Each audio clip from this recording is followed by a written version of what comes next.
Где Саша? Его нет. У него есть брат. У его брата нет работы.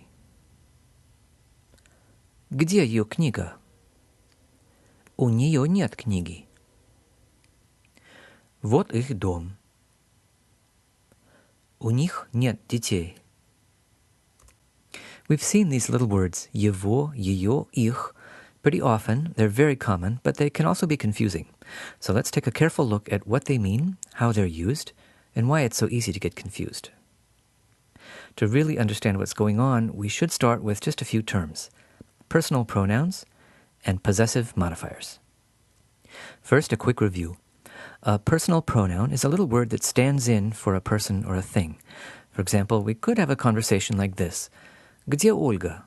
Ольга в Москве. Что Ольга там делает? Ольга учится в МГУ. But it gets a little tiresome saying Olga, Olga all the time. And to avoid all this repetition, we often replace a name or a noun with a pronoun like this. Где Ольга? Она в Москве. А что она там делает?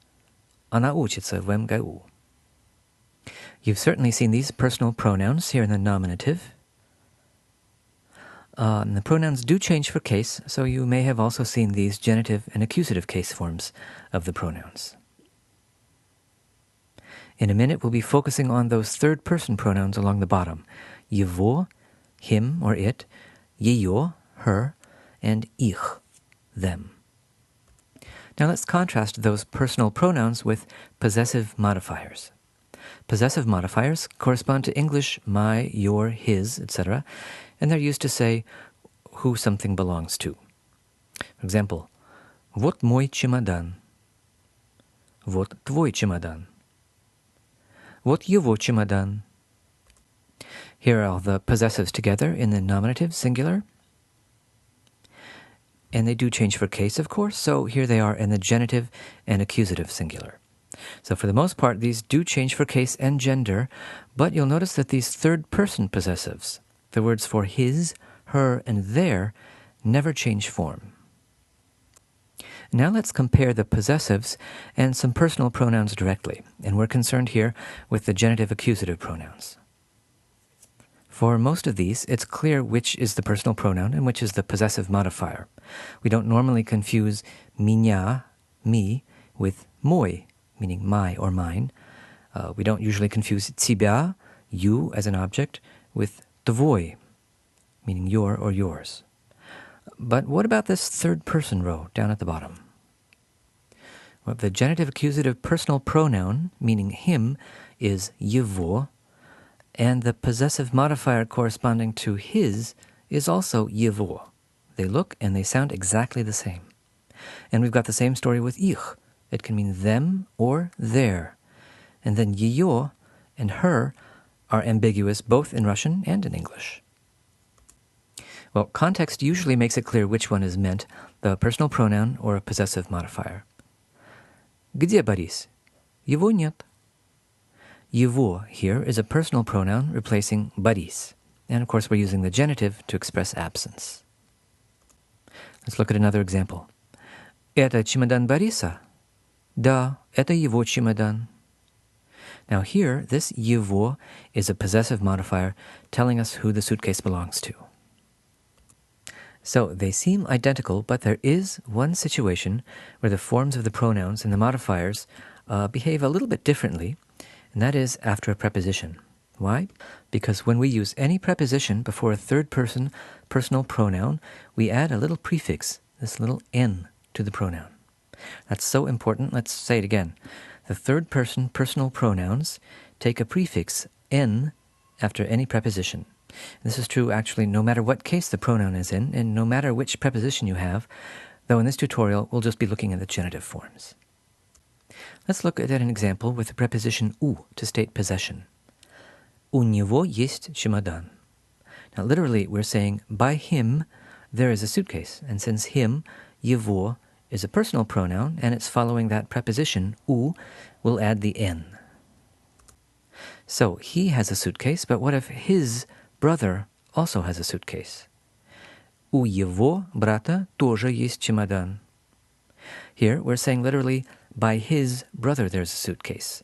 His is a possessive modifier. And unlike the personal pronouns, the possessive modifiers его, ее, and их never take an N prefix even after a preposition. Since his is a possessive, that explains why there's no N here, even after the U.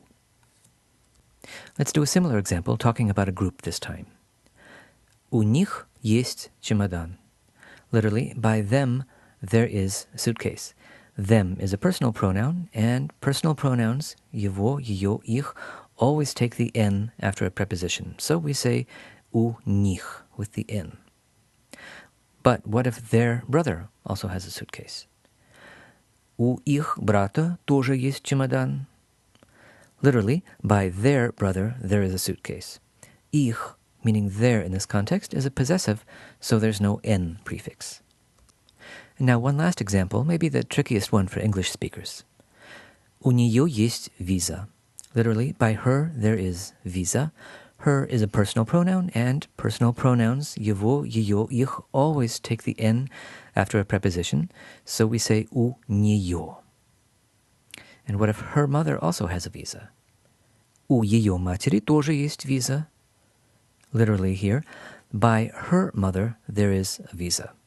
Ее, meaning her, is a possessive in this context, so there's no N prefix.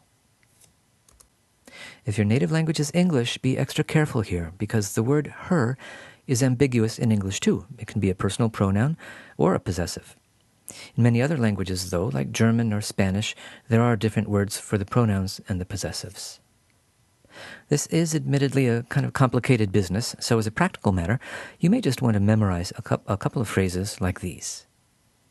У него есть чемодан, и у его брата тоже есть чемодан. У нее есть виза, и у ее матери тоже есть виза. Please look carefully at these examples and be sure you can explain to yourself or to someone else why you do and do not see the N prefix. Summing up, third-person personal pronouns, in any case, take the N prefix after any preposition. For example, у него, у нее, у них. Third-person possessives, его, ее, их, never take N, even after a preposition, and in fact, they never even change for case.